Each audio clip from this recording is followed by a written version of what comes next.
26 సంవత్సరాల నమ్మకం, లక్షలాది సంతోషకరమైన వివాహాలు. తెలుగు మ్యాట్రిమోనీని డౌన్లోడ్ చేయండి. బీసీ కులగణనపై కేంద్రం వైఖరిని ఖండిస్తున్నామన్నారు మంత్రి పొన్నం ప్రభాకర్. బీసీలకు మోదీ ఏం చేశారో చెప్పాలని డిమాండ్ చేశారు. బీసీలపై కేంద్రానికి చిత్తశుద్ధి లేదన్నారు. బీసీ కులగణనపై ప్రధానికి లేఖ రాస్తానని చెప్పారు. గౌరవ ప్రధానమంత్రి గారికి లేఖ రాస్తా ఉన్నా. ఈ విధంగా రాష్ట్ర వ్యాప్తంగా ప్రతి బలహీన వర్గాల వ్యక్తి ప్రధానమంత్రికి రాస్తా ఉన్నాడు. దేశవ్యాప్తంగా బలహీన వర్గాల ఎంపీలే కాదు, కాంగ్రెస్ పార్టీ యావత్ నాయకత్వం ప్రధానమంత్రి గారిని డిమాండ్ చేస్తూ ఉంది.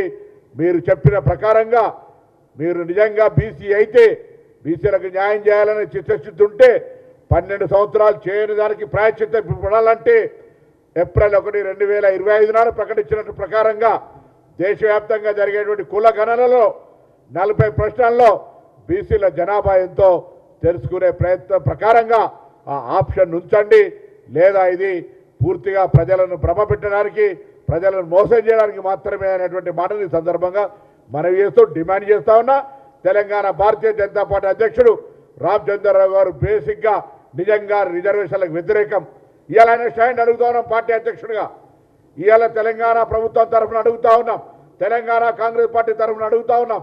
భారతీయ జనతా పార్టీ ఇక్కడటువంటి నాయకులందరూ కూడా రాష్ట్రంలో మేము చేసినటువంటి సర్వేని ఆధారంగా ఉదాహరణ తీసుకొని చేస్తామని చెప్పినటువంటి సందర్భంలో మేము రాష్ట్రంలో ఇండ్ల సర్వే నాడు బీసీల ఇండ్లు ఎన్నాడు అడిగినాం.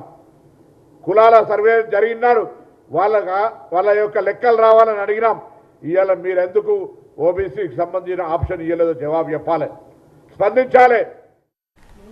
26 సంవత్సరాల నమ్మకం, లక్షలాది సంతోషకరమైన వివాహాలు. తెలుగు మ్యాట్రిమోనీని డౌన్లోడ్ చేయండి.